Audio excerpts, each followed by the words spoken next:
It's the Pokemans. That's still around. Pokemans. Cheryl, I didn't.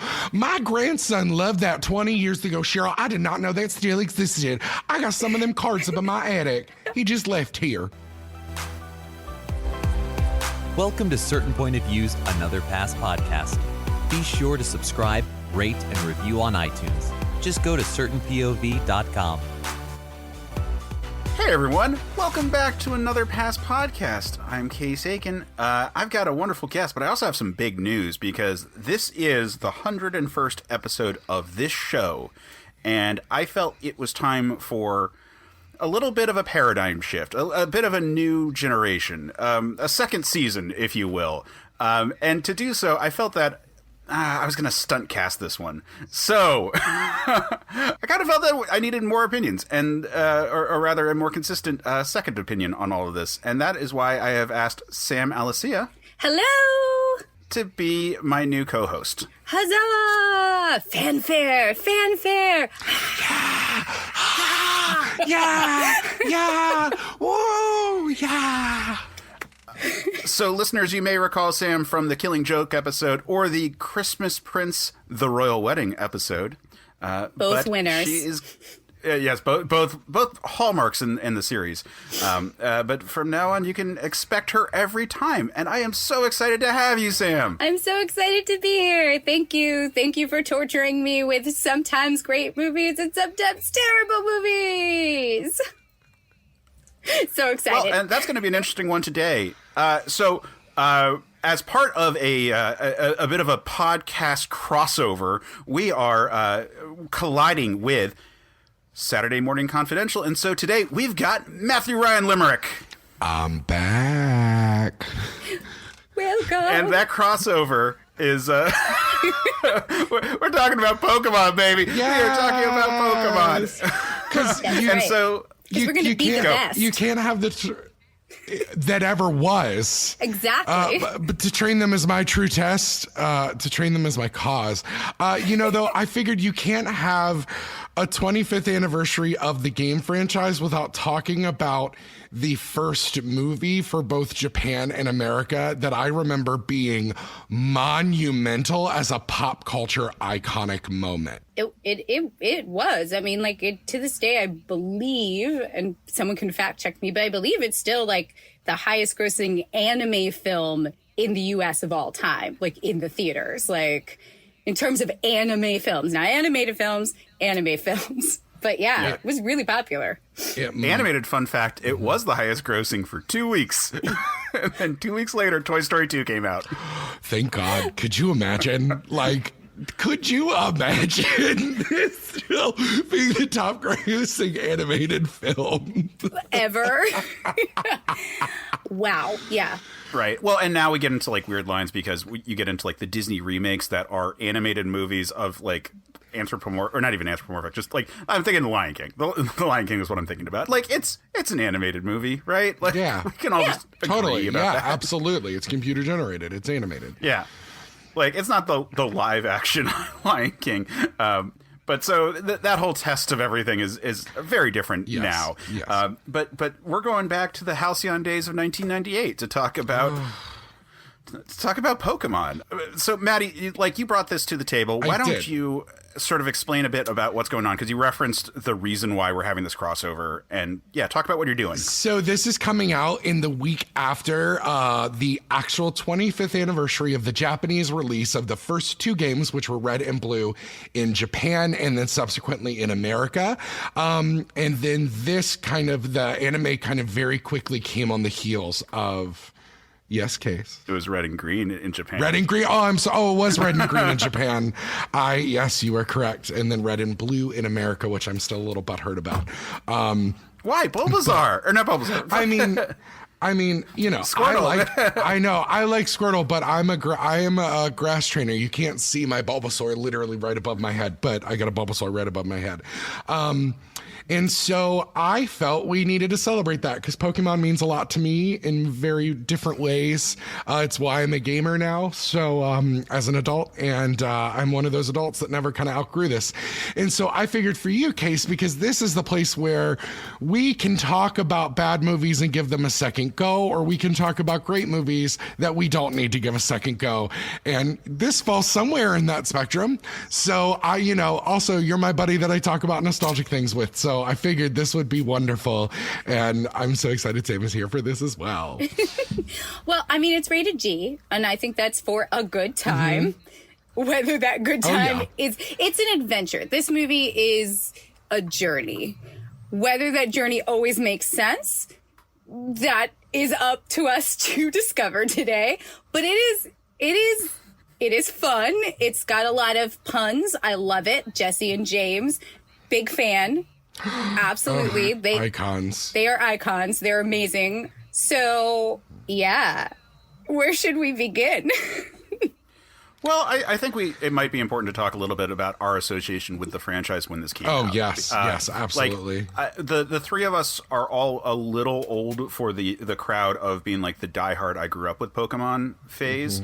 Like, we were all like either in junior high or high school when it sort of hit, and it was one where like it got big, but it was like my like little cousins were really big into it, and then I was like, you know what, I'll give it a shot. Oh shit, this plays like Final Fantasy. I really like this. And the cartoon, I watched the cartoon because it gave tips on the game, and that's how I got like really invested in it. I watched, but it was everywhere. I watched the cartoon for Jesse and James. I'm not even gonna lie. Like, I love them. I love their entire trio. I love all the punny kind of dad joke humor. Like, I loved that cartoon a lot. I got into it because, again, most of the listeners know I come from a super conservative background.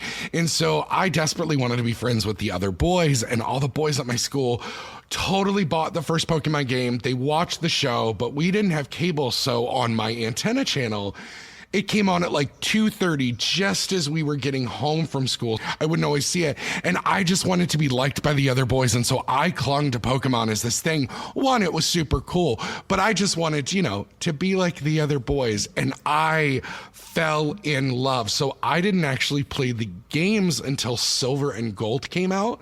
But I was into the cards. Nobody knew how to play them, but we all had them. And I watched the show anytime I could. It was I got any of the books the library had. This was pre-internet in my home. So, but yeah, I was 8th grade. So like 13. So a lot of the boys were heavy into it in my area. So I was heavy into it as well. Yeah, and it's interesting to see how long it's lasted, because like at the time when this came out, it was just another trend of like pop culture stuff that had like taken over the childhood zeitgeist. Like, we had Transformers, and then we had Ninja Turtles, and then G.I. Joe was in there somewhere, and then and then we had Power Rangers, and by the time we get to this, there was like this vibe of like, well, is this going to last? And I mean, I think two things on that. Like, one, all of those things that I referenced before seem to have faded, and then like came back like hardcore. Yeah.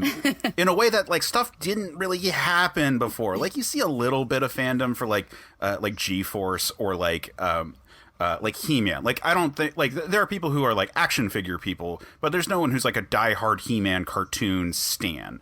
There's more so with like She-Ra, but even that has, I don't know. It just doesn't have the same like vibe as like Ninja Turtles still has like a hardcore fandom and still exists, a new form consistently. Transformers is still constantly getting new cartoons and still has like hardcore fandom that's like really into it. Power Rangers has full on conventions, and like all these other ones have conventions too. Right. But like Pokemon never went away. It was gonna be the hot thing, and then it just stayed. And then it still references things from the beginning. We continually go back in both the games. The show, I mean, I was floored. It's been out a couple years now, so spoilers for anyone for Detective Pikachu. But the fact that this American movie literally references this animated film as canonical in the same world, I went, oh, fuck. Literally, it's one of those things that, like, this is also a franchise where people can casually like the part that they grew up with and ignore everything else that's happened in the franchise. Because you have the people that are all of our ages that are like, yo, the original 150 are the best. And you have some of us that have kept playing through. And then some people that were like, yo, Diamond and Pearl's the best because it was the first game. And that's actually something that's brilliant about this is you can take what you want and hold it tight to you, and then leave everything else. If you don't want to play the new games, you just want to play Pokemon Go, you just want to do everything. And honestly, with Pokemon Go coming out, you've got people who have never thought about the franchise before, who suddenly know more about the Pokemon than I do because they play it 16 hours a day because they're at a job that walks, or because they have enough time to go walk and they care about Pokemon because of Pokemon Go. It's such a weird position in the zeitgeist. But then you also have the people that were like, oh, I didn't know that was still around. Because it's one of those things that if you're not tangentially a nerd or you don't have children in your life, you could completely go without knowing that this thing still exists. But it's something that even if you're tangentially a nerd, you know it's still around. I actually want to push back on that one. I don't think it's possible to not know that it still exists. Like, Hillary Clinton referenced Pokemon Go in one of her campaign speeches. Like, okay, that's fair enough. Well, I think that there was the summer of Pokemon Go. There were mass swarms of people running in swarms, honest swarms, running from one end of Central Park to the other together. So even people who had not downloaded this definitely saw some weirdos running around. And other people just holding up their phones while they were walking through suburbia. I'm just sure that there was just a bunch of people what's going on? Oh, it's those Pokemans goes. It's the Pokemans. That's still around. Pokemans. Cheryl, I didn't.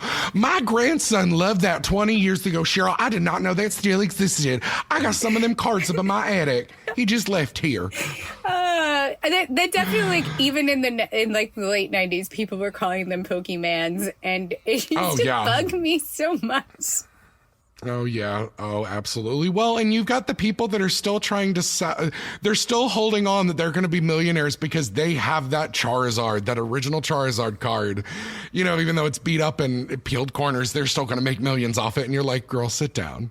Whenever I hear about stuff like that, I think about the couple who, in the mid 80s or 90s, fought over Beanie Babies at their divorce. Then it has no value now. No value. You know, it's so interesting. Or, you know, we're literally right now, McDonald's is doing the Pokemon 25 event, and they've had to be like, you scalpers are ruining this. We don't have cards for the kids. And so literally all the McDonald's in my area have no more than 10 Happy Meals per person. And I was like, what? Yeah. Well, it's because also the cards literally, they're just the starters. It's all they are all the generations of starters with the little silver foil stamp of the 25 logo. It's this doesn't mean anything. It's sticker cards. Let the kids have them. Oh my god. No, I also look at it as someone who's I at 35 play the card game. I love the card game. I've played it competitively. It's so much fun. But it's one of those that I'm not going to use them in my decks because they're literally the starter cards. But talking about cards to bring us back, there were 2 cards that were given out with this that people went apeshit about. You got the Mewtwo card in the theater, and you got the Egyptian Mew card. When this came out on VHS, I could be flipping those, but that Egyptian Mew card was literally, it was social clout. If you came to school the weekend after and you pull it out and you're like, I have the most rare Pokemon card of all times. Bow. And I was like, oh my God, I want it. Mom, I want it. I want to go. They're so good at incentivizing children to want things and collectors to want things, this franchise. Oh, yeah. Now, a fun story about this. We had a second-run movie theater in my town, which I wish those were still a thing. Granted, we're still in COVID times, so I really wish movie theaters were a thing safely, but, you know, I'm in Florida where everything's a thing. But I remember my parents would only take us when it was 75-cent Tuesdays. And my mom made us leave because I've brought this up before in other episodes. The moment the clones happened, my mom was like, absolutely not. This is the devil's work. This is the devil. We are leaving. I am not comfortable. And so I didn't see the entirety of this movie for years because of that. I just realized this is probably 2 years after Dolly became a huge news story. Yes, this was Dolly the sheep was huge. They were talking cloning was such a buzzword about things, but it was mutations and cloning. It's the devil. They talk, they speak against it in the Bible, and I was like, okay, but why can't I finish this movie? Okay. But yeah, no, it was huge in the cultural zeitgeist of what we were able to now do with science. Yeah, because so I didn't actually watch this movie back in the day. Like I think I just missed it in theaters. Like I was a freshman in high school, and I feel like I had other stuff that I was like more focused on. Like I enjoyed the cartoon, but not enough to be like, I'm going to go pay money to go see it. And then I heard it wasn't that great anyway, so I didn't like have like a lot of drive to watch it. So I just totally missed this movie at the time. I remember the plot pretty well. I remember, it's like, oh, Mewtwo. Yeah, I know Mewtwo. Exactly. Like, he's evil and he hates other Pokemon. All right. It sounded very generic. And frankly, it's pretty generic as a story. It is very generic as a story. Absolutely. I think that there's some like weird spots that are both translation spots, and then also just some weird elements of like it being like kind of a kiddie material, using a lot of tried tropes. Like there's very little in this movie that's like a surprising story element. It's all just like, oh yeah, that's what you do in this type of cartoon for this type of story. But it's not bad. Like it's just very like flat as a piece. Yeah. But like I like a lot of stuff in here. Like the opening, which I found out wasn't in the original theatrical run in Japan, but was in America. Is amazing. That's what they said. They wanted to explain to the parents who Mewtwo was. Well, and also it's because it was originally aired on Japanese television, not in Japanese theaters. Okay. And so they then released it in theaters, I believe, after. But yeah, that makes so much more sense, because then that's just the TV movie. That's like the Lord Zed introduction on Power Rangers, where it was like a multi-part primetime thing for Power Rangers. Like absolutely. It feels like that. Okay. Yeah. I mean, and we got it a year and a half after Japan got it, which I think is really interesting because it got its first release in July of 98 and we got it in November of 99. Also, I think it's interesting to think about that just from the aspect of we now know that as one of the prime Disney release dates, and also like it's become the Christmas blockbuster time. So that's just before, like the 2 weeks before that really starts. But that's really ambitious of them to release a film, but I think it's also smart because if they did it in July, kids aren't in school to talk about it with each other. But if you do it in November, that's 2 weeks before Thanksgiving and a month and a half where you can still do Christmas shopping to add new things to the list. So I do think it is interesting. And because it also takes place somewhere ethereally inside of the first season, but it actually doesn't quite fit within that first season because that first season has so many episodes to it. Yeah. Which if you listened to Saturday Morning Confidential, I cover those first 20 episodes or so over there with some fun friends. So go see what we had to say about that. Yeah. But, it's one of those weird things where this feels like watching it. I watched it last night and then rewatched it today. And it has probably been 10 years since I watched it last. And I remember it being with nerds and just being wasted the last time. So I was like, this is so good. But I feel like that maybe it's just that entry part too. It watches like a TV movie because we have points where we can dissolve to blackout. And the movie itself watches like a very long episode of a TV show versus being structured like a film to me. Yeah, I mean, like I said, there's a lot that I do really like about this thing. It does sort of feel like a, like you said, like it is a TV movie, and that makes more sense now. The fact that it was theatrical in the U.S. is more just speaks to Pokemon as the thing that made this even happen in the first place. They're like, oh, they have a TV movie. Oh yeah, we can sell that. Kids will fucking go see it. Clearly. Because most anime has movies. That's kind of happened all over time. Like since the 80s, anime has had a movie, and they get very limited release in Japan, just like we almost get no release here in America of them. And I believe that's how they treated it as well. As just they were like, okay, TV, okay, film. But it does make sense that they went, oh, we've made this a monolith in America. Let's ride this until we can't. Because they probably also felt Pokemon was going to die in the U.S. because that's what happens. It either dies or, because this was the point, they were about to end Power Rangers. They wanted Power Rangers to be done. And, they probably went, cool, we got 6 years out of a Japanese property. We're getting 4 or 5 out of this. Let's just go with it. Let's just make the money that we can. Because that's also when we had ugly toys at this point too of it. We didn't have the good Japanese toys. We had the ugly American toys. Yeah, and like this is the time where the DeK dub, I think, of Dragon Ball Z was dying. Like they only ran to like halfway through the second-ish season of the show, or however, the season structure is really weird when you get into like the Namek stuff. But Dragon Ball Z was like the other big anime property coming over, and they also didn't expect it to like kind of persist in the U.S. It was just like, yeah, it's going to be really popular for a little window. We'll make some money, and then that'll be it. And on the opposite end, you've got Sailor Moon. That it's never really quite appropriate for children, honestly. Right.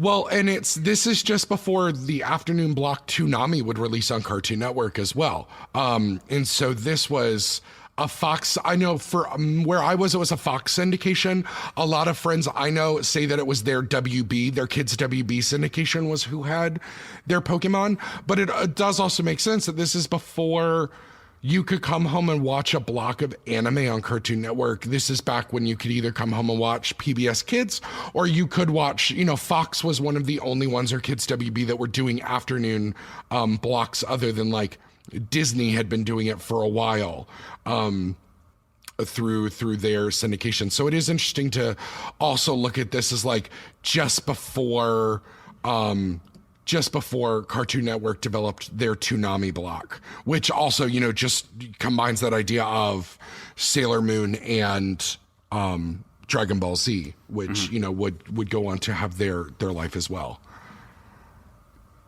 Yeah, and it's hard to talk about this movie without talking about the show and everything. It just feels like such a part of it. Like the things I really like about it. So I mentioned I really like the opening, but the rest of the show, or the rest of the movie, the thing I really like about it are stuff, generally speaking, from the show. Like like Meowth, I fucking adore. Like it's one of my favorite characters. The stuff that are referential to the show, like the Who's That Pokemon that Jesse and James has at one point. So good. Like that was really good. I was like, that's really cute. Did y'all catch that when they were like Alakazam and it is clearly Scyther? Yes. Like, clearly Scyther. Which isn't surprising to me just because of how dubbing works.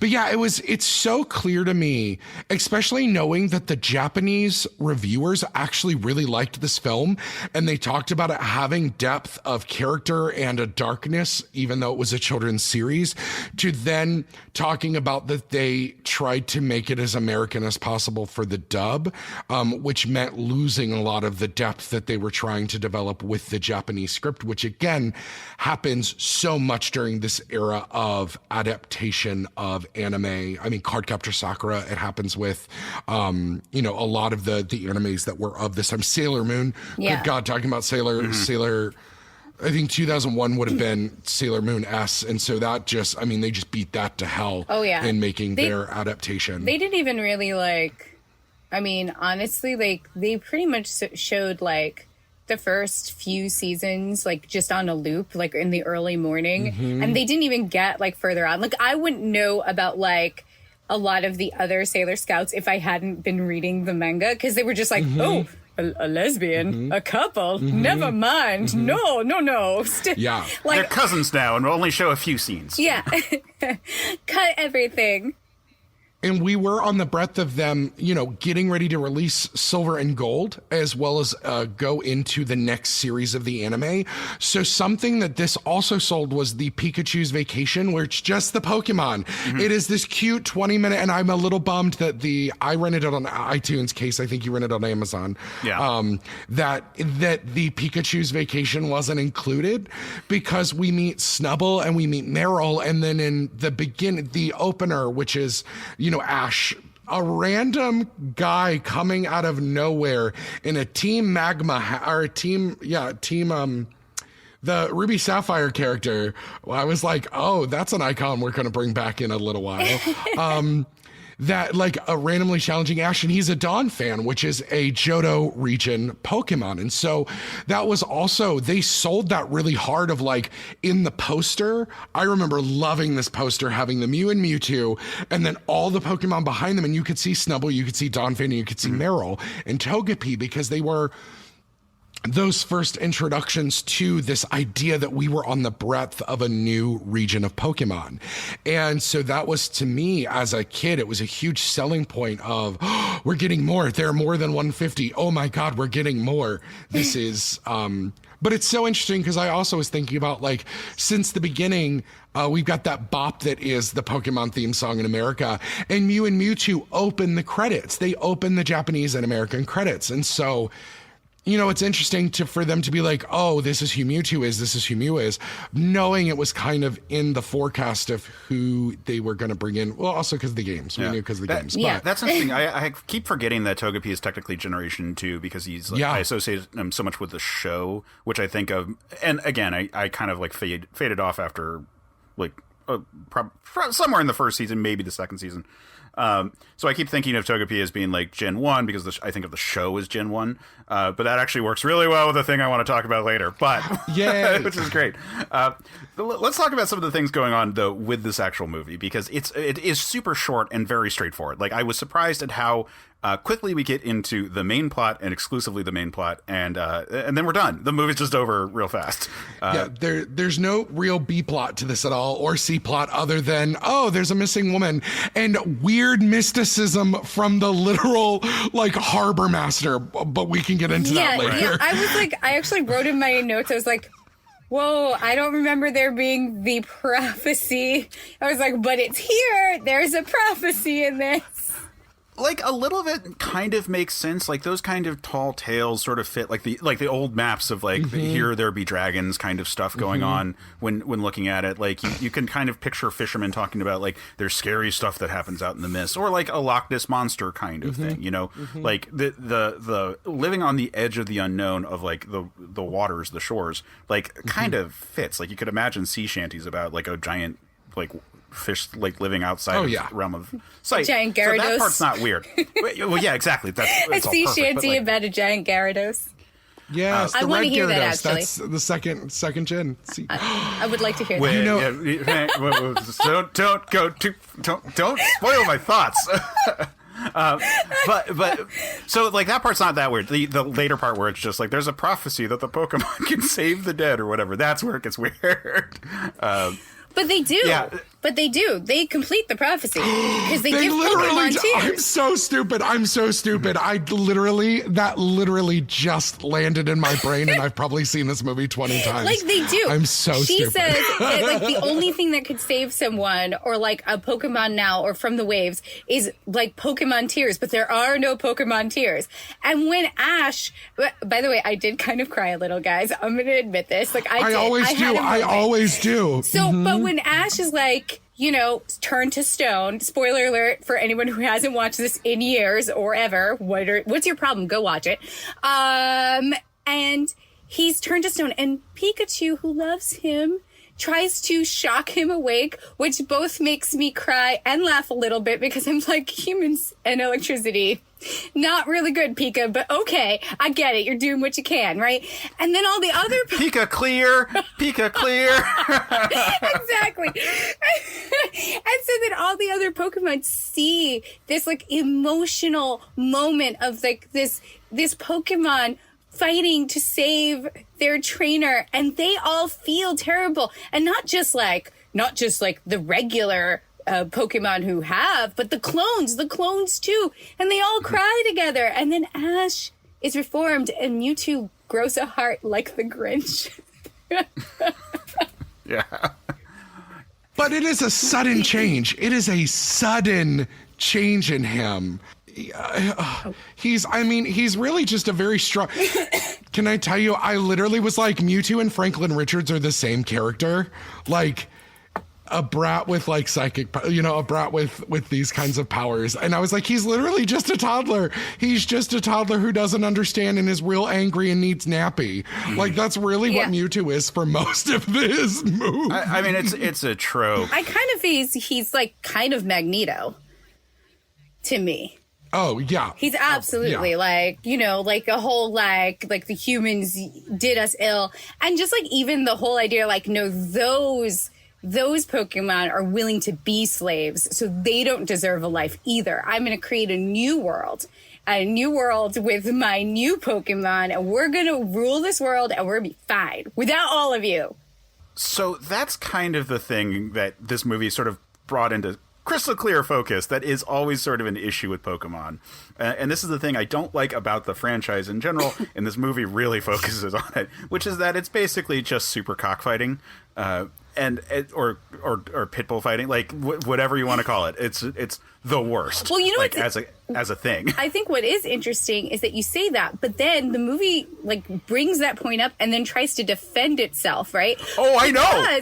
Because they're like they won't be slaves to you, and I'm going to be the best Pokemon master. And then when the Pokemon are fighting their own clones, and they're like, you know, really, really going at it, like Misty and the nurse and everyone on the side is just like, Pokemon are not meant to fight like this. Like they qualify what the like this. Like, you know, they're meant to fight, but like not to the death and not each other. It's to like fight your skill like an MMA fighter, not like a pit bull or a cock in a ring. Yeah, like they're having that conversation, and it's not only are we getting like straight up like Rocky 2 level, just like slugging it out while about to pass out kind of blows. We've got like Gyarados like biting each other's necks. Like we're talking about like really vicious moves right there. Listen, the Psyduck, crystal clear focus. Psyduck is clearly doing it right because they're just slapping the crap out of each other. And I feel like dramatic queens, yes, go at it. Just smack each other. Yes. Stay alive. I support you. Yeah. Today watching it, I went, okay, I get that this idea of wanting to clone, but if anybody who has played the game knows the worst thing, and it's just the most toiling battles, are having a Pokemon and facing the exact same Pokemon. I know, I have a note battle. about that too. And I'm just like, yeah, it literally becomes monotonous because, like, great, we all have water moves. Let me use strength for my Blastoise that I use, because let me use this one ground type move that I have, or let me, use this, this one move that my fire type has. But I was like, this is like, I know Mewtwo doesn't probably actually understand a single thing about Pokemon, because the time between the escape from the lab and the invitation to the island are blurry. They reference that she's been missing for a month. Yeah.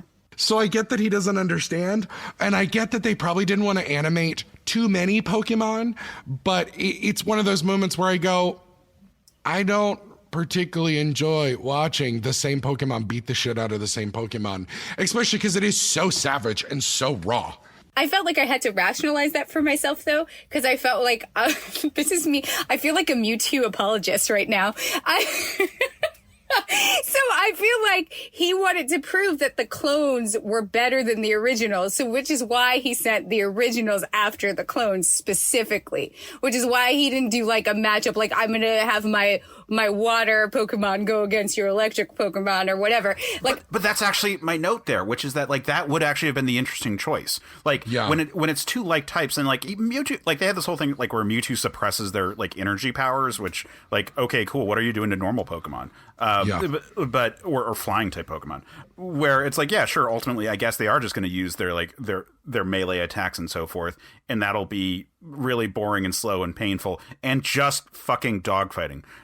But also, like, if you're going to try to prove and also collect new Pokemon, if you're taking the Pokemon away that you beat, why would you just put your Blastoise against a different Blastoise? Why not have your clone Blastoise go against the Pikachu and, like, be like, look how awesome my Blastoise is. He can no-sell your lightning bolts. So what you're saying makes all the sense in the world from a real Pokemon trainer's point of view, but from Mewtwo, who is just trying, and I don't know why I'm fighting this so hard.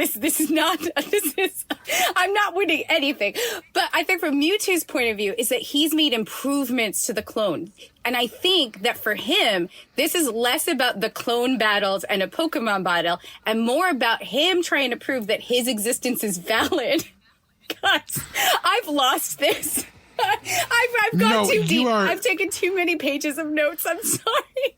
It's okay. I mean, because like when the first clones showed up, like the not besides Mewtwo, I was like, oh, cool. I'm digging the weird marks on their body kind of thing. The Charizard just looks like a Digimon, or whatever, like the main Digimon character is. But I'm digging it because it made me think of Thalog's clones from Gargoyles, and I loved that so much. It was perfect. I was so excited about that. And then none of the other clones had that, and that was so lame. And I kept thinking, like, damn, I wish they were shiny. And like that would have been fucking great. And this is what you guys were saying before. Like that would have been because like, and I was like, well, this is kind of wrong for the introduction of Gen 2. But actually, if this was the introduction of Gen 2 for the cartoon and for everything, like how fucking cool would that be? And that's kind of like my like little more. This is getting pitch territory. But god damn it, the clone should have been the shiny Pokemon. Yeah, I agree. I also, again, this will get in pitch category. I was like, why didn't you literally combine Pokemon to make greater Pokemon who are then like impervious to the other types? So you have a Pokemon that is strong against 2 or 3 types. You know, it's those moments of we still didn't have fairy type. We didn't have dark type. They were coming. Dragon wasn't its own type really yet. For what it is now. Also, Dragonite, is he a clone? Where is he? Does he ever come back? Is my goodest boy with his little messenger bag? Who is he? Or the Fearow with the like spy cam? Yeah, they definitely dropped some balls there. Oh yeah. I'm sorry. I'm angry about a children's movie. Oh, that's okay. I just defended Mewtwo's choices, so I think we're equally par. I mean, it does make sense because we do have to look at it from that standpoint. Now, I actually have always really liked Giovanni in a way that like the other team leaders never are as strong or efficient for me as Giovanni is, because he's kind of like Thanos in many ways that you ultimately kind of understand what he's doing. And in some worlds, you know, at different parts of my life, I was like, bitch, I would have joined Team Rocket. Please, between Jesse James, Butch, and Cassidy, like, let's go. You know, I mean, it's one of those things that it makes sense. Now, I will say the choices of Pokemon were unusual to me. Because also, we see these 3 new trainers who have come out of nowhere, who we've never seen before.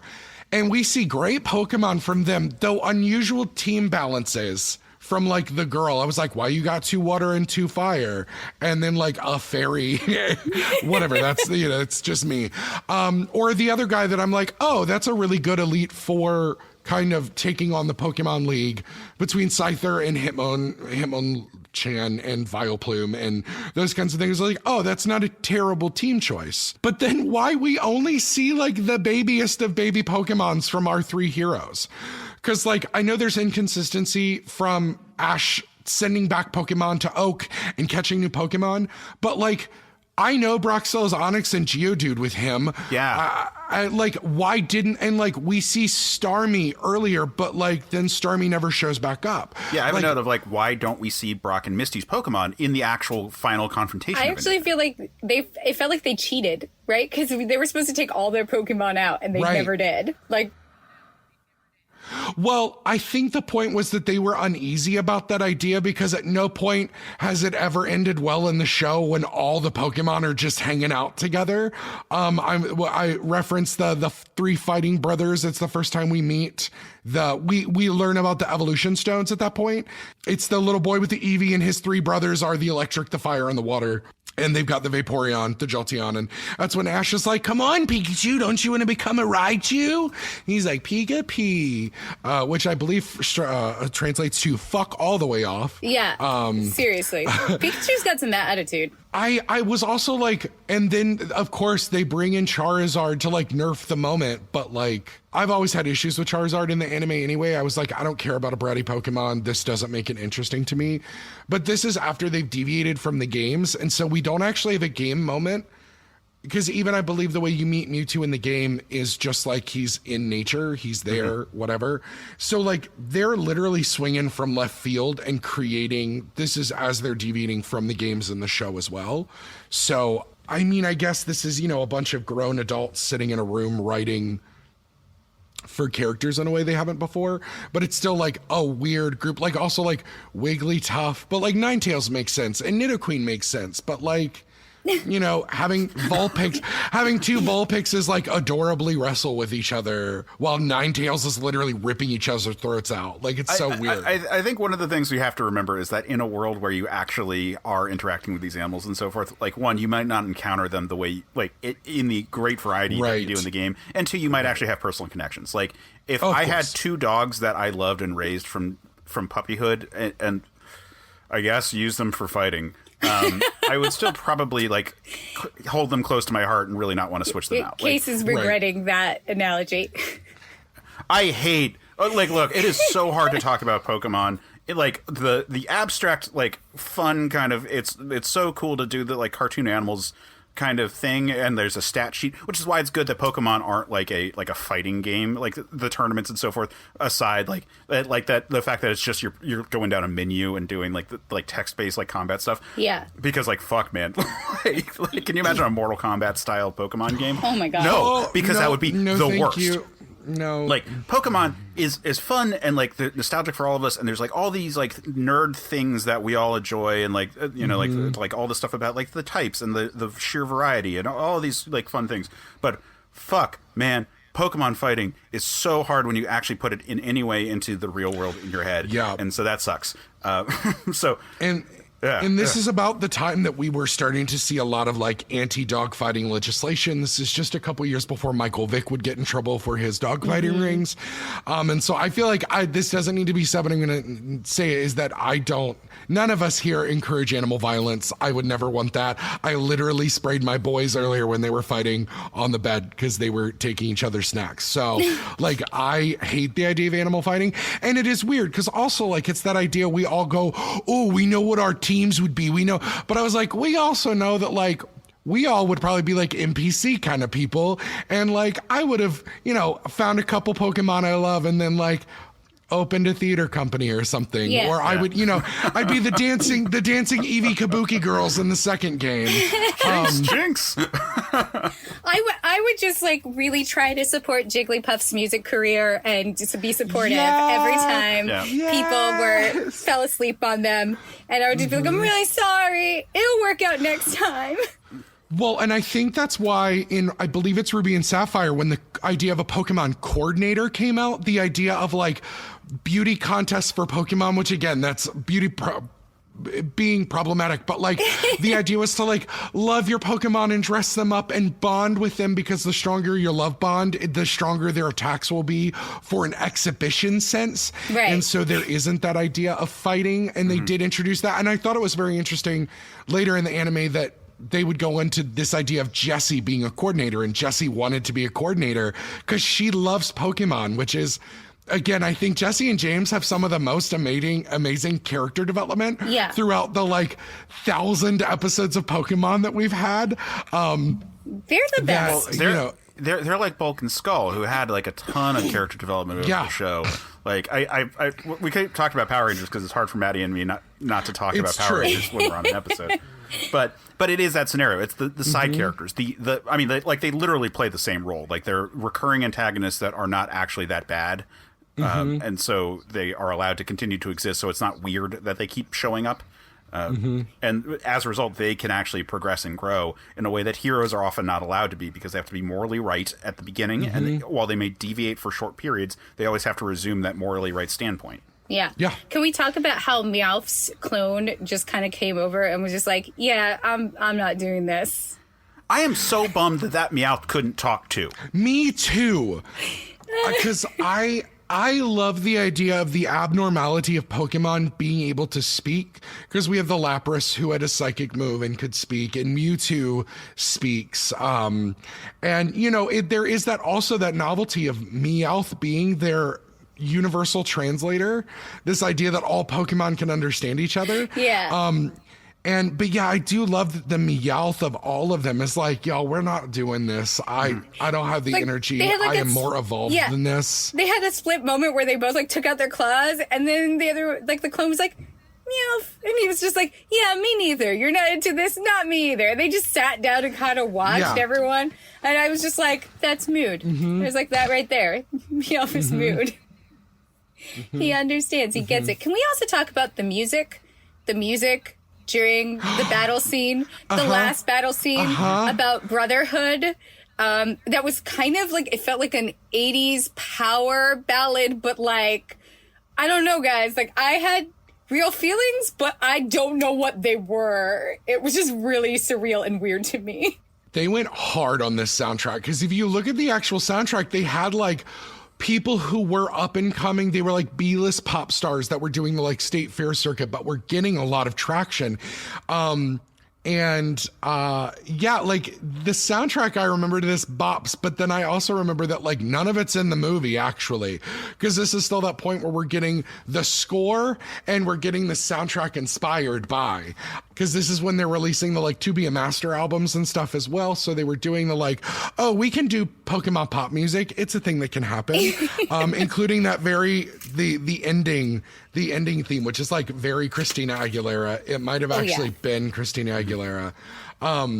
But it's one of those things, because I have always appreciated from the early Pokemon movies, the American film score is actually really great. I actually really like the instrumentals, and I think they do a lot to move the emotions. And to me, it's one of those where like I'm feeling super emotional, and then I actually giggled at that song, because I was like, I get that what they were trying to do, but you could also tell that it was a room full of like older white adults making the decisions for a kids movie. And again, you know, it's just one of those things that's so weird. I wrote down one of the lines, and like it literally said brother to brother while the clones are fighting their Pokemon match. Like I was like, y'all, this is way too on the nose. Like, what are you doing? Like, this is like it's just like, here we are, brother to brother. And I was just like, oh my gosh. Because the thing is, like, you know, before that, like, you know, earlier in the movie, you get like Mewtwo learning what his powers are, right? Like kind of training. And you kind of get a music montage there. But that montage is actually like really good, feels really in the moment. Like it's like fast paced. The music seems to fit it. It's not like too like cringy, corny kind of thing. And this like happened and I was like, oh no, what are we doing? Are we doing this right now? We're really, oh, okay. All right. Okay, Pokemon, I see you. Really sending this home that we're fighting ourselves. Yeah, I got real Transformers the movie vibes on this. Oh, yes. Like a lot of like ballad versions of familiar songs. Like, I don't know. I look, I feel like I want to kind of get into pitches, because like this movie is like, it's fine. There's a lot of things that are like fine, but it just doesn't quite nail it. And so like all these things are like, oh yeah, these are all kind of good things I'd like to emphasize. Before we get into that, though, I do want to take a quick break to shout out one of the other shows on the network. Video games are a unique medium. They can tell stories, immerse us in strange, fantastic worlds, blur the very boundaries of our reality. But at the end of the day, video games are fun, whatever fun is to you. I'm Jeff Moonen. And I am Matt, a.k.a. Stormageddon.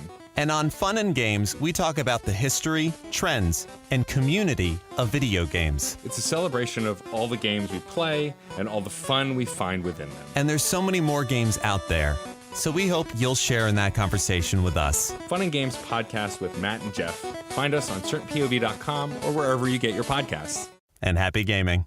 So, talking about pitches, I think that there are two spots where we can discuss like what we would do in terms of, or like where we would go from fixing things. So there is the original creation of the movie in Japan, and then there is the translation of the movie into America. And I think those are kind of the two spots where we kind of focus on what is our actual Another Pass here, because I think there's a lot of stuff that didn't make it over or got weirdly translated that is a weird choice and kind of affects the quality of the movie. And then there's stuff like I said, the shiny stuff.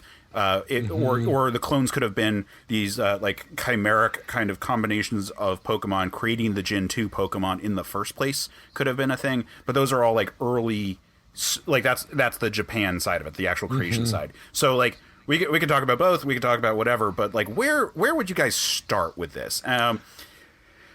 Matty, you're the guest today. Why don't you go first? So I think we have to approach both, because I think there's still some basic storytelling things where, you know, you've still got to work with the film you have, because you have to match the flaps, which, you know, every time Bulbasaur just goes, sire, I think it's because his mouth moves just a little, and they were like, oh, fuck, he's got to say something. Crap. And I think because the movie starts off in a really exciting way, because I'm remembering it from the idea that, like, we get a little of that idea of the Mewtwo in the bubble, but I remember it kind of launching right into, like, the narrator from the show, and Ash being hungry, which is, again, it's from the show, and then them getting into a fight with that theme song, and you're just like, whoa! So I think there's a way for us to look at both versions, because I think there was also, this was before the Pokemon Company was the monolith they are, and they didn't have their hooks in all aspects of the production, because I believe this is for kids when they were doing all of this, when this was still for kids, for the Pokemon Company, which is why there is a lack of darkness to this, even though there is some very I'm sorry. Also, Mewtwo is totally part of Organization 13 from Kingdom Hearts. Just there is no light without darkness, and no darkness without light. We shall be the best versions of ourselves. So I think I've got to say both case for you, that I think, because I think if the Japanese version had tightened up some of the aspects of the movie, they couldn't have deviated as much. I mean, the Americans fuck everything up anyway at this point, so I think they still would have fucked it up. But I think there's a more interesting story. Now, I'm a big Giovanni stan. I'm a big Team Rocket stan, so I would have focused more on Mewtwo as a tool and developing his personality as a partner for Giovanni, and then realizing that Giovanni has actually been lying to him. So, like, this idea that I think I would start the movie the exact same way, with open up on Ash and Misty, open up on some brand new Gen 2 Pokemon. That's awesome. Give us that fight. And then but maybe have it be somebody that was set up by Team Rocket. I would love us to not be given all the Mewtwo answers from the beginning, but there's this idea that, like, the battle happens, they start moving towards their next city, and then they explode. There's an explosion that they see off the horizon, and they, being the heroes, rush to that next city. And that has actually been Mewtwo breaking out of the lab and Giovanni coming to give him the olive branch, if you will, to convince him, even though that Giovanni's been in on it the whole time. Because also in the anime, I just looked up, there's the episode of the anime that takes place right before this. It is Showdown at the Poke Corral. It shows Mewtwo escaping from the lab in the TV show and destroying Giovanni's gym. And then the next episode takes place immediately after the movie, and it's called The Evolution Solution, which is which is at the Poke Corral. They're still at the Poke Corral, or it's involved. So it's there somewhere. So, you know, why not also just have it pick up from the show in a way? Because I still think even if you pick up from the show and you're pulling it out, you can watch this story. So I guess for me, I would have it where Giovanni gets Mewtwo, gives him the olive branch, but knows how to inhibit the psychic. So maybe not make him all powerful from the beginning, because again, he is a literal baby. He is just birthed and has come to consciousness. And it ends up going to this way where eventually there's a contraption that falls off of him. So, like, maybe he does have that Mewtwo armor. He does have something and doesn't realize that he is actually being controlled by Giovanni.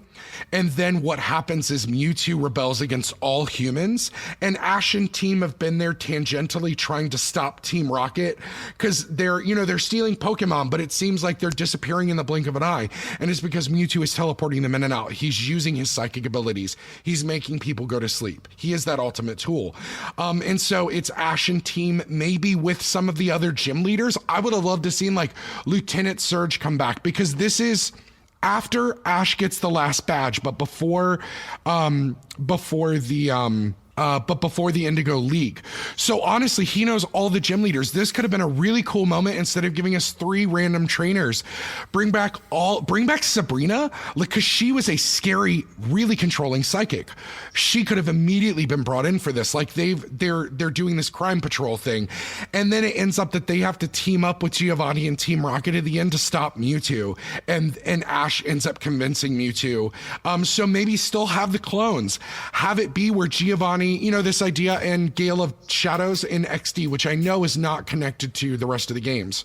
From Coliseum, where they're making the shadow Pokemon. Maybe they are cloning Pokemon together. They're doing these things. Team Rocket is gone too big, and all of those Pokemon, Mewtwo takes control, and they don't know how they're going to stop them. And then Mewtwo takes all the hybrids and leaves at the end. So maybe that can still be the end. Ash can still get so injured that he dies.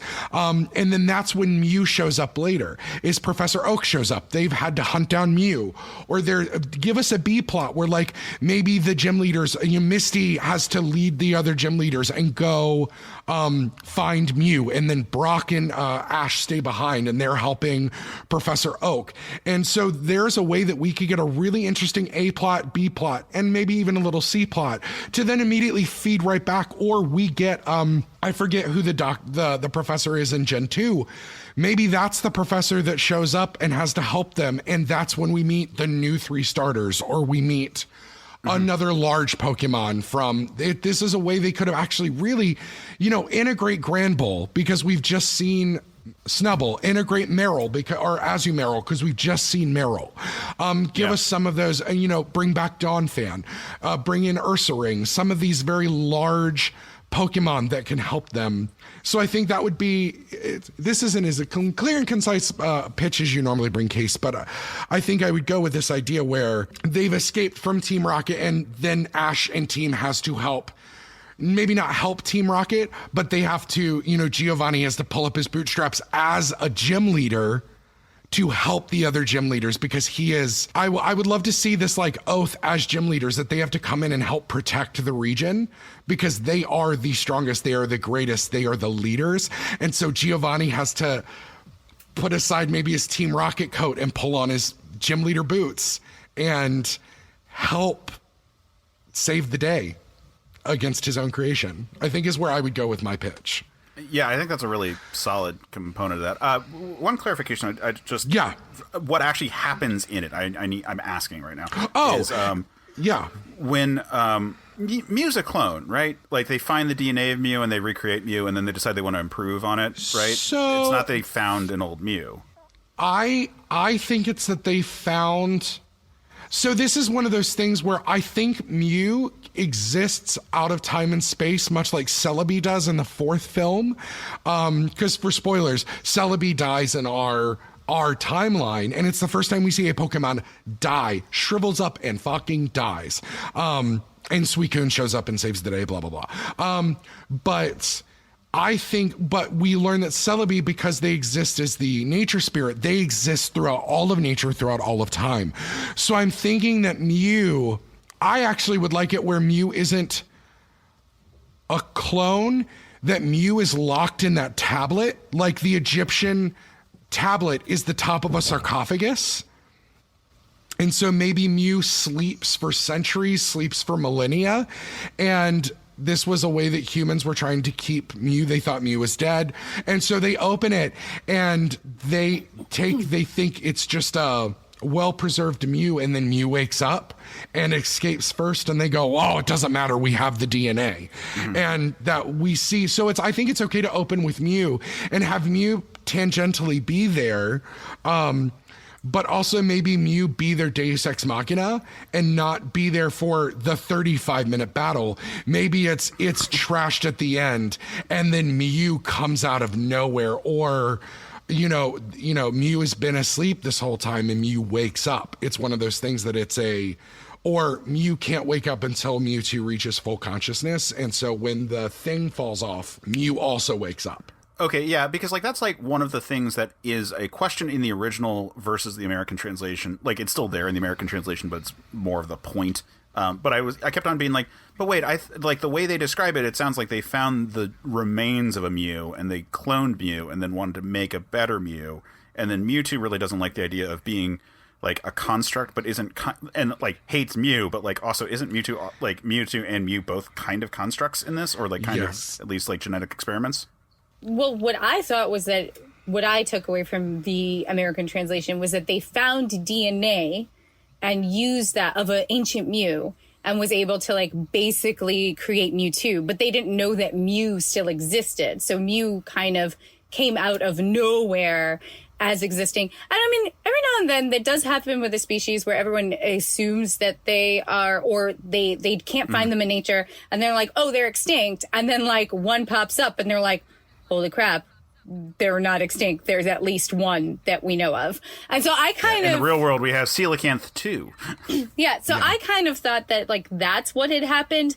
And I actually did kind of feel that like the whole reason Mew decided to like leave where they were safe and sound was because all of a sudden Mewtwo existed in the world and they were like, ooh, wait, let's go. Also, I wrote several times in my notes, Mew's cute, so I'm fine with him being around for 35 minutes. Well, I think it would be interesting because they're both psychic to do something with a psychic connection between the two of them, that it's, you know, we're in a world where what Pokemon do, I'm assuming, is part of their genetic coding. And so I feel like if it is a direct connection, you know, much like twins have a psychic connection or they have a feeling, or, you know, familially this can happen, why not have it where Mew literally gets flashes of what Mewtwo is experiencing, or Mewtwo is getting flashes of Mew, and that is why Mewtwo is so confused. Sam, you said you have a lot of notes. Where would you kind of go? Because I feel like we're going to end up blending all of these. So yeah. Well, I actually very much agree with the extending Giovanni's role. Not necessarily to the extent of a Giovanni stan, though. I'm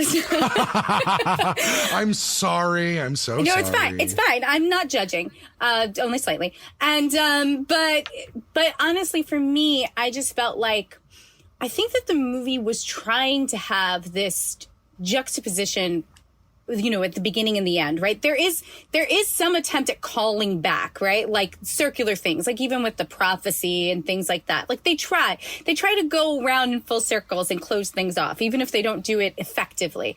So I think one of the things that I really noted is that the beginning, especially because it moves so quickly, because even though it's fast paced, they're treating everything as if it's exposition, because they're like, oh, let me just explain something to you people that may not know.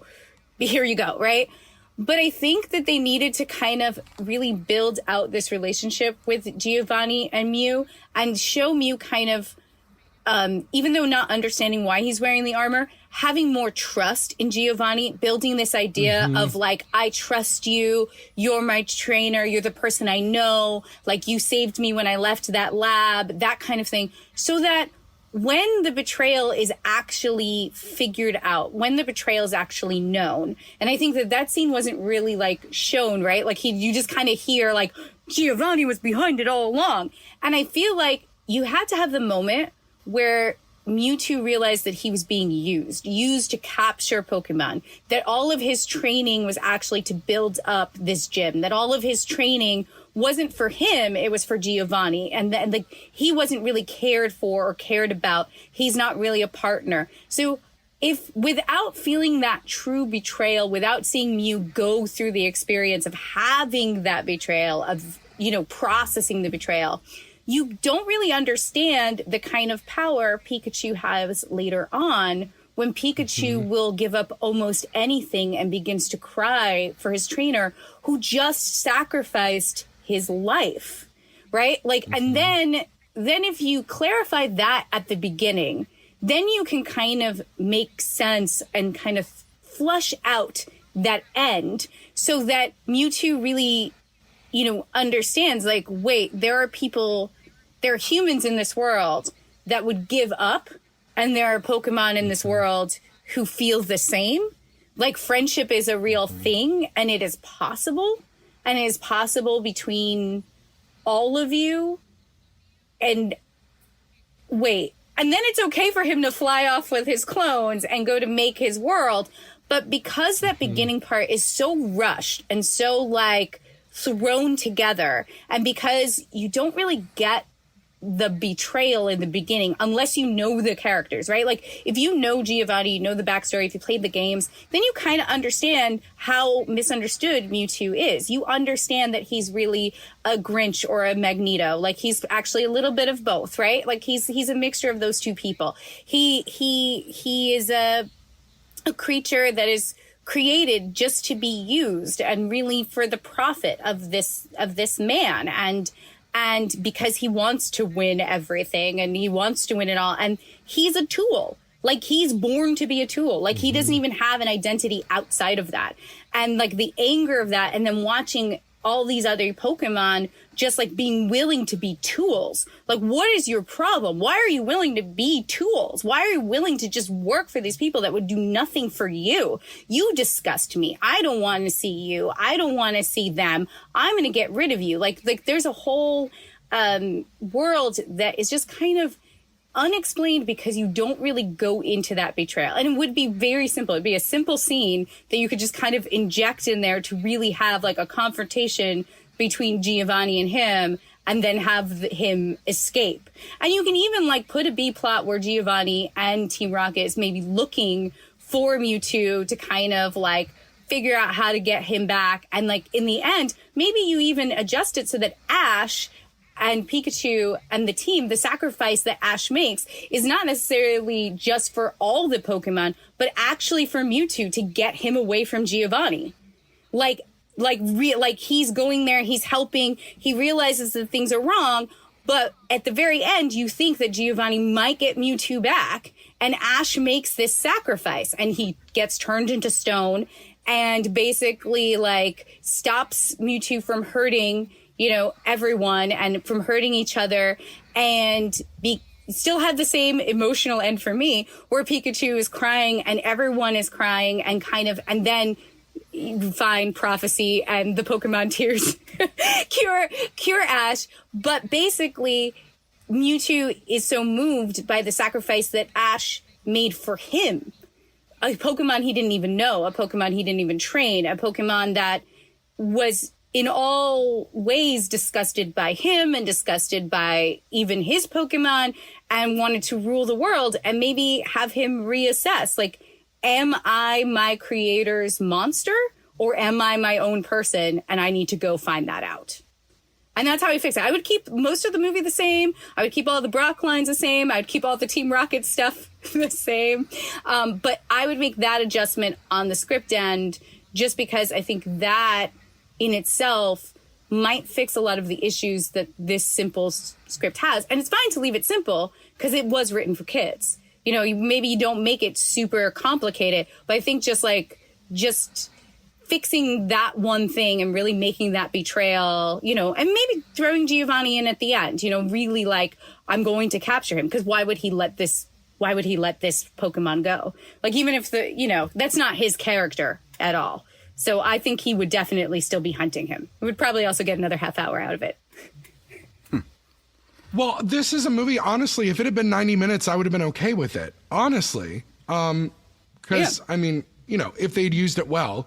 The only other thing that I thought could be interesting is to bring back the idea 50-minute fight instead of 35-minute fight. Right. Oh, my God. Would be at the end if, when everything's going, if we saw, because they talked about the water spirit and everything, that it was a water thing, if we saw the outline of Lugia. Oh, yeah. In light, because that would be the next movie, like a year later.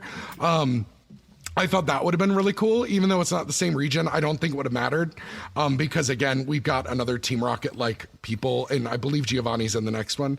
If you tune in to Let's Rewatch, wary about going too hard into the later lore on this one, because even the American dub didn't have all that information. No.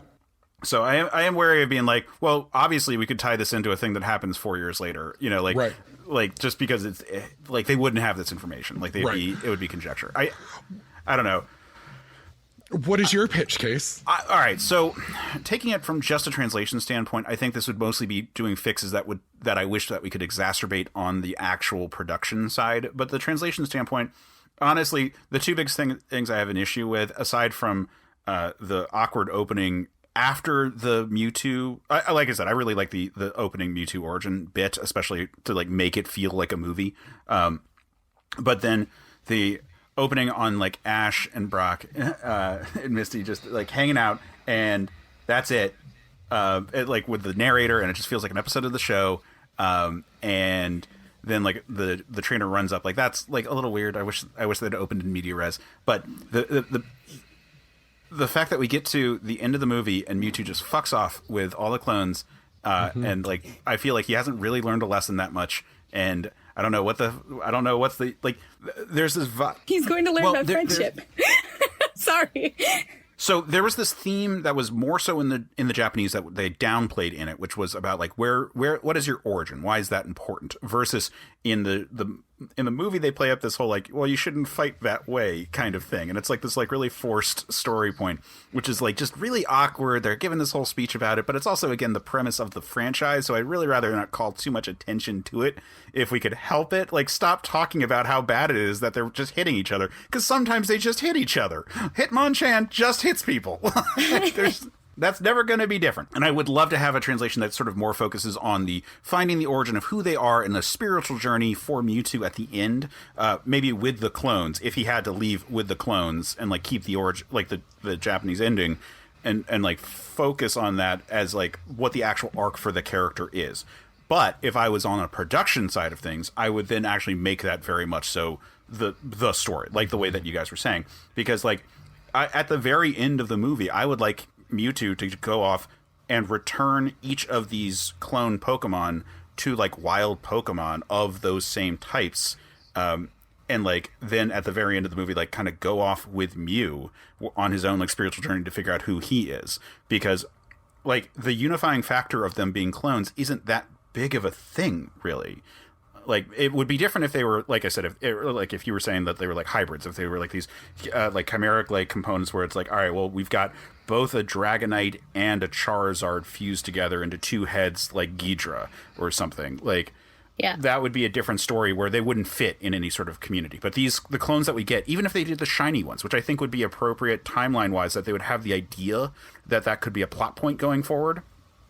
Without it being too established, and would be a cool way to do it without them having to draw all these new types of Pokemon. Like I get they had all these like on model things that they could kind of pull frames of animation and like or just like from an animating standpoint, it makes sense to have like all these similar Pokemon, and that's why they didn't have like the tattoos on them. But I feel like a color flip is not that big of a change, right. And that would all work really well. It's also not that big of a change in the game, which is why it was a thing that they could do. So.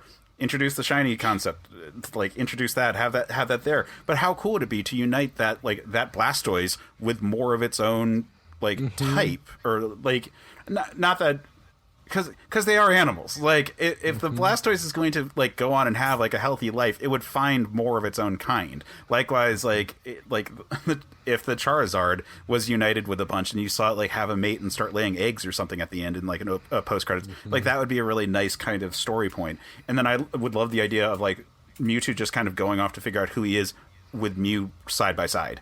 That's like the ending that I kind of want. Now, I would keep the opening the same. I would, like I said, open after the credit drop right there, and goddamn, they need better CGI. Like it's like the opening title looks so low res and so terrible after like not bad animation, but like just the Pokemon, the first movie, just like it looks like such direct to video, which I know it was in Japan, but it's so bad. I can't believe that made it into theaters.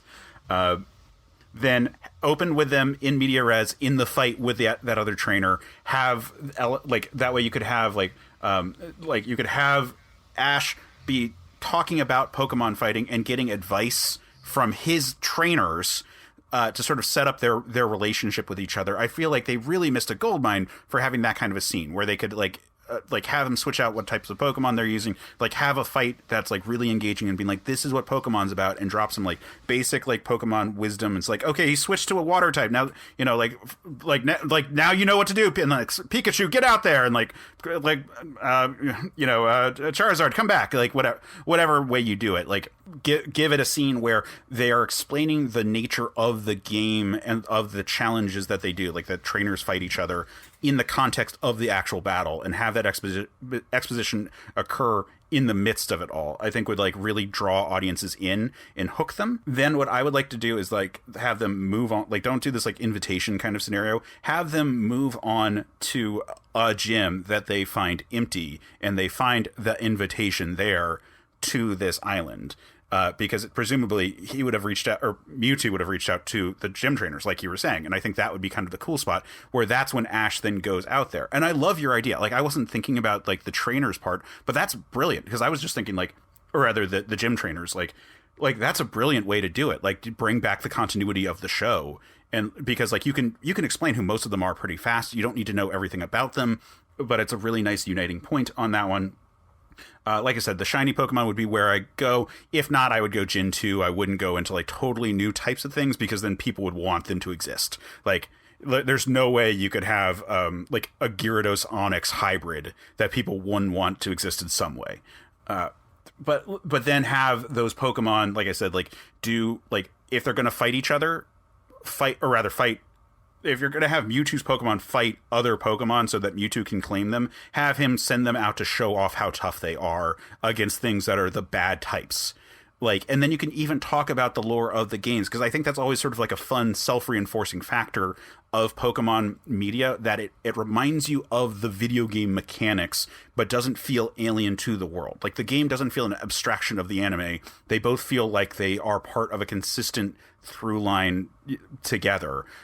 So that when you go to play the game after you watch the anime, it feels right. And if you play the anime or play the game first and then come to the anime, it feels right. It doesn't feel like it doesn't feel like the 90s Super Mario movie, right, where like there's nothing really connecting the two, you know? Right. Well, and it can also be that moment where Mewtwo thinks being a good Pokemon trainer is teaching your Pokemon how to be as powerful as they can be, when really it's about bonding with them, and it's not about the battle. It's about their trust in you. And that's what he learns, because that's the one thing that was betrayed by Giovanni. Mm-hmm. And so he thinks it's just the power. And so I think it's actually that thing of, and again, this is a very Frankenstein's monster thing, but it's that idea of, as children, we don't understand compassion right away. And so I think it's that idea of having to teach Mewtwo this idea of, through Ash and Pikachu. And also, like, having Charizard there was probably not the best option, because Charizard hates Ash for most of the show. Really having the Pokemon that he really is bonded with, and see that they are willing to fight together with Pikachu. Also, because the only thing I hate in that initial fight is that Pikachu nerfs a Venomoth, a Golem, and I forget what the third Pokemon is, in like one shot. And we know that Ash's Pikachu is special, but like, that's even a lot for this point in the anime, for Pikachu to just nerf 3 really trained. But, you know, it's also the idea of Squirtle taking on a Machamp. Like, it's like, okay, we get it. They're all the special ones, because it's the Squirtle Squad Squirtle and blah, blah, blah, right, and the abandoned Charizard. Mm-hmm. Well, but like in the game, your starter Pokemon matters way more than like just a random one you find. Absolutely. I played Squirtle when I played through initially, and I tore through like gym trainer types that should have wiped the floor with it, and that's fine. Like that's a thing you can really play up. I think like if Mewtwo's Pokemon had something to the effect of like a scenario where in the game terms they had big strong moves that didn't have a lot of uses, like Hyper Beam, and like that was a kind of element that you don't spend too much time on like saying the logistics of it. Like, you don't need to say you only get 5 uses of this attack, but say like, oh, it's really taxing to do that. And Mewtwo was always focused on like the one-hit wins. And then he actually had to deal with Pokemon who were like, had like, because they were trained properly and not just like given the best moves and given a bunch of like candy, like all of a sudden it's like, here's one that's able to like actually hold its own for more than a few hits, and because you're running out of like your moves, you've got shit that you can do. Like that would be a much more interesting element of a nature versus nurture, because like Mewtwo's thesis ultimately in this is that he has been made to be better, and that he can do the same thing to other Pokemon, and that this will be like a superior race, like yeah, it is. Yeah. And show off like, nope, you need to have more than just that, and we need to bring, like, you need to have training, and you need to have a culture. And if at the end Mewtwo takes all of his clones and just like integrates them back into their own, like they're like gives them or like brings them to families, and like finds more of their type, and like allows all the ideas he had to like now actually become just part of Pokemon culture, even cooler. Like to have literally the best of both worlds at the end, and then, like I said, have Mewtwo go off and find his own people. Yeah. Because I agree, I wouldn't change any of the Team Rocket stuff. I like your Giovanni stuff, like build that up, like have the trainers be established ones, but like, man, aside from, I wish Clone Meowth could talk too, so we could get a little bit of like back and forth on that one, and we get a little bit more there. Like, those parts aren't the problem. Like, so it's more just like the dialogue's a little clunky, and I know that they're not really doing a good job, and they're trying to force this whole like no, fighting this way is bad, but fighting the normal way is good, and like don't make us think too much about it, please. Yeah, that was definitely awkward. You could tell there was a 90s sensibility of anti-violence among like mom groups, and so a lot of that was like shoehorned into this in a really rough way. Now I have a question for both of you. This has a 16% on Rotten Tomatoes. Do you think it deserves a 16%? No, I think that's harsh. Well, you got to remember though, Rotten Tomatoes is it 16% bad? It's like only 16% of people thought it was good. Right. Now, 63% of the audience thought it was good, which, sounds more along the lines. Though, so CNN, for some reason, reviewed this movie. So I won't understand this, and this is doing a movie podcast. Why news outlets randomly review 20-year-old movies like in 2019. I don't get it, because it wasn't an important year for this movie. Well, no, it was the 20th anniversary. I'm stupid. But it said Pokemon, the first movie, is a dose of low-budget Japanimation that, were it to be proficiently executed, would rival Scooby-Doo as the most astounding work of art of the 20th century. I'm so confused by this review. I'm so confused. Did they like it or did they hate it? I don't. What does that even? You know what? No idea. It was the clone part at the end. That's what they mean by the astounding. Like they really. I actually look. I think that like as a piece of media. Like I said, I teared up, I cried, I felt the moment between like Ash and Pikachu and all the Pokemon. And I feel like in the grand scheme of things, the only thing that art can really do is make you feel something. So is it the best executed like version of a Pokemon movie? No. I mean, there's definitely ways that it could be fixed. It's a short movie. It's not going to end your life if you decide to watch it. Like, there's some really great jokes in there. There's some really great Jesse and James moments. If you liked the cartoon... Vikings, they mostly live in Minnesota. Yes, exactly. They continue Brock thinking that every nurse is pretty and that they look familiar, except that she really does look familiar because she is the kidnapped person, and he's actually right. And... so like if you enjoyed the show and things like that, they did kind of go with the trope that like Mewtwo basically made them feel like it didn't exist anymore. Like it was all a dream, but it wasn't a dream. You just all think it is kind of thing, which I was like, okay. But I think that for the most part, it's a fun movie. And if you're like sitting with a youngster and you put it on, they're probably going to watch it all the way through and they're going to have a good time. So. And let's be honest. So this show kind of also kicked off another kind of genre of anime, of this idea of like pocket monsters, this idea of monster partners. Cause we would get Digimon and Monster Ranchers and Mongolian Knights and umpteen, Zoids, everything that is this kind of idea of a human connected with a monster kind of deal fighting. But I always say I go to Pokemon for the games and I go to Digimon for the good show. So, I've never gone to Pokemon for a good, like, it's nostalgia, but it's not particularly good. It's literally to continue to sell product. It makes you go out and buy plush, it makes you buy action figures, and it makes you buy the next game. And if it doesn't, well, your little brother's going to be old enough to want to play it in 2 years when the next one comes out. And that's all that matters. Yeah, basically. Yeah, really, like, I just wish this had set up Gen 2 a little bit more without going... Me too. Probably too hard into it, but, like, a little bit more, like, like you said, like, they're on the cusp, and I wish it, like, emphasized that a little bit more, and that would have done it. That would have made it the classic in everyone's minds. Well, can I tell you what was released, literally the day after this movie came out in American theaters? Pokemon Gold and Silver. It was literally released the next day on November 21st. Of course it was.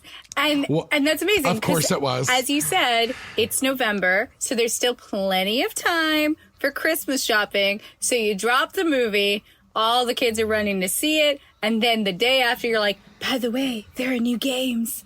Wink, wink, Christmas is coming. Yeah. We got it a year later. I was like, wait, we got it a year later. But in Japan, it came out November 21st, 1999.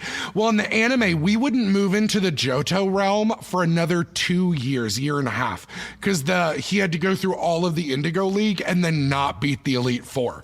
So it was quite a bit more time in the anime before we actually got to Gen 2, though we would start seeing Gen 2 Pokemon at that point. But yeah, I mean, if this had come out and if they had organized both the American and Japanese release of Gold and Silver to come out at the same time instead of that delay, then this would have been one of the most brilliant marketing choices of all time. Yep. If they had then had the Gen 2 stuff introduced in the movie. But this movie came out in Japan a little bit before, and the lag on all that sort of prevents it from being quite such a perfect marketing kind of lineup of things.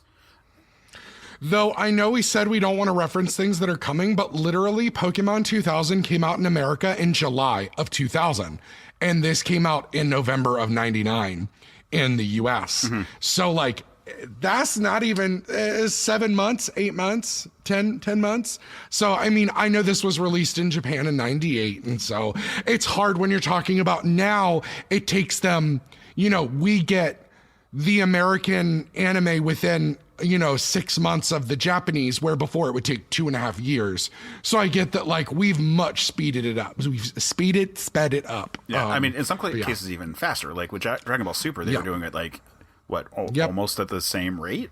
Yes. Well, and there are some that I know, we had Erica Schroeder on the show already talking about her time in her 410 episodes with Pokemon, that we're not far behind. I think with the Netflix Pokemon, because Pokemon's on Netflix now. I forget what they're calling the Sword and Shield show. It's like the Ash reboot. I don't really know. But we're a week behind Japan, I think. There's maybe 1 week difference, 2 weeks difference. So they're pumping it out pretty quickly. It's pretty crazy.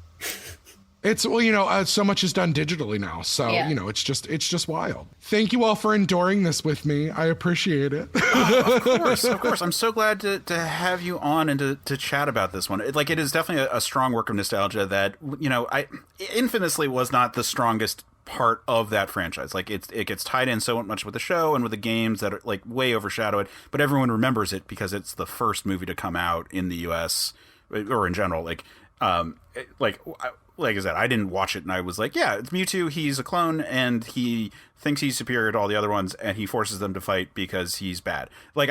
All the major story beats I remembered from marketing material. He's misunderstood. Mm-hmm.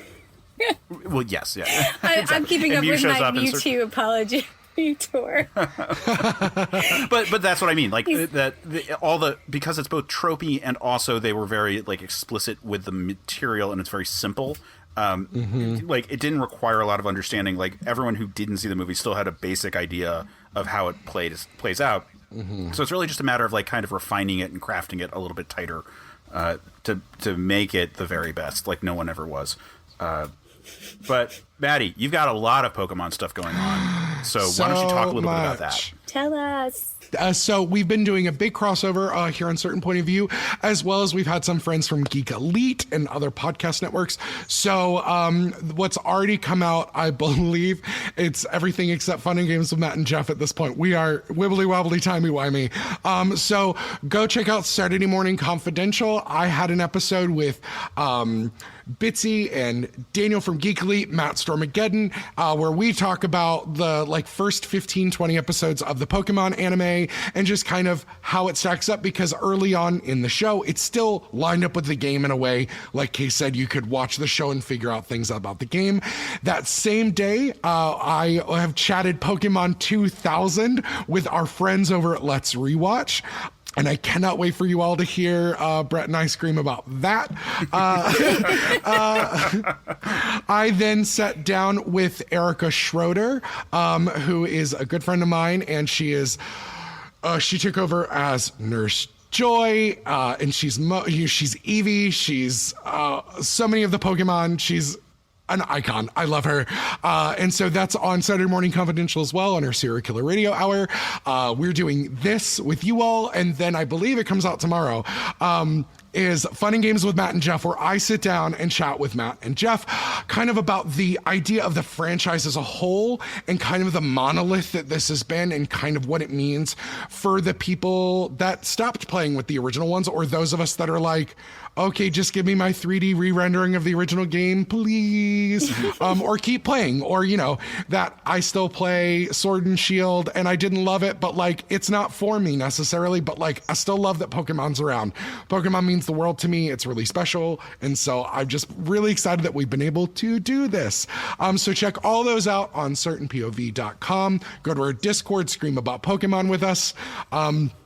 And yeah, so that's that. And then also just make sure you're subscribed to all of the amazing shows on Certain Point of View, as well as our new show, Saturday Morning Confidential, which releases every other Friday. And Matty, if they want to find you on social media, where can they find you? Ooh, so when we rebranded, I was able to kind of get it together, which is awesome. So if you go to our Instagram, which is SMC Pod, we have a link tree to everything. We're SMC Pod on Facebook, on Instagram, and on Twitter. We are still Dole Whip Podcast. Unfortunately, I'm battling with Twitter to get us rebranded currently. And so that's where all of those are. But our link tree is going to give you where we are. We're across all your favorite podcast platforms. I'm working on getting old episodes transcribed to captions for our hard of hearing friends. And so, yeah, so if you go to our Instagram, which is SMC Pod, or if you just type in Saturday Morning Confidential on Instagram, it will pop up. We are on Facebook as well, Twitter, and yeah, we exist on the internet, so come find us. Awesome. Sam, this was your first episode as co-host, but so if people want to find you on social media, where are you? I'm a ghost on social media. I mean, I exist there, and Case will probably tag me on stuff, but don't find me. Just find Case. Just find fair. Case. Or maybe that can be the mystery. Maybe they find Case and then eventually find me, because I'm sure he's tagged me. That's true. I have tagged you on stuff, but it's always I have to look it up because it doesn't show up very you've made yourself a deliberately elusive like a Mew, if you will. I am the elusive Mew of the social media world. I have none of my social media accounts are linked. I have different names for all of them, and most of them are on private. So never mind. Don't find Sam online. If you need to find Sam online, I may be extinct somewhere in the world, but I might pop up just like a Mew. All right. So if you can't find Sam, but you still want to interact with her, we are on Twitter at Another Pass. I am on Twitter at Case Aiken. You can also find me on Instagram at Quetzalcoatl5 because I am a nerd. But if all the stuff we're doing, yeah, all the stuff we're doing, however, is at CertainPOV.com. We've got crossovers that we're doing with other networks, thanks to Matty here, but other ones we've done before. We've got lots of new shows that just joined the network recently, such as CPOV Autographs, such as Panelology, and such as Comics Quest. All fun stuff. Check all that stuff out. You can find out more information on our Discord, for example, where you can actually come interact with us, or at CertainPOV.com. Sam, why don't you tell everyone what we're doing next time? What do we have next? Well, boys and girls and other people, next time on this show, we'll be talking about Highlander 2, The Quickening. But until then, if you enjoyed the show, pass it on.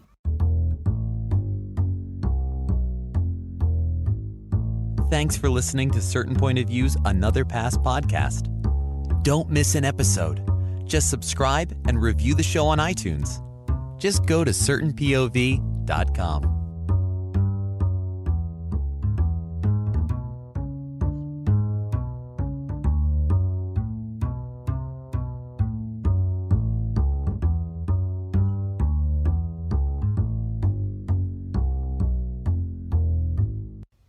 Hey. I was about to say, hey, Nerf herders, then I was like, viewfinders, and I'm like, no, I don't really say that in the episode. Mew, mew, mew, mew, mew, mew, mew. Pika, pika. That should just be the marketing. That's what you should do. You should just be like, pika, pika, pika, pika.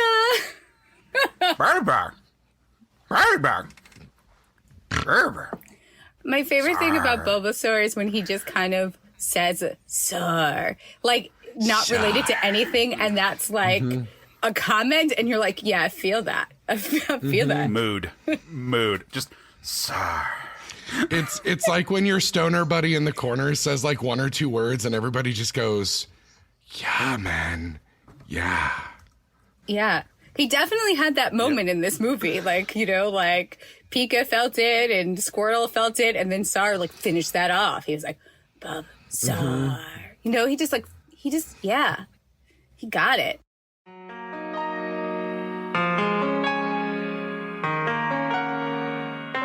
Nostalgia is one of the strongest forces in the human psyche and is responsible for the continued existence of some of our favorite fandoms. From the minds behind the Dole Up in Dreams podcast and Isolation Cast Voices from Quarantine, Saturday Morning Confidential takes you on a deep dive into the properties that helped influence the artists and creators of today. So whether you are a Goonie, a Gem Girl, a Digi-Destined, or you just want to return to Oz, new episodes release on Fridays bi-weekly starting January 1st of 2021. And join us on the Wednesdays after the main show for the Serial Killer Radio Hour, where we sit down with the people responsible for the toys, shows, and fandoms that you love. Now you can find Saturday Morning Confidential at CertainPOV.com/SMCPod or on your favorite podcast platforms. So don't forget to tune in for another deep dive into the files of Saturday Morning Confidential.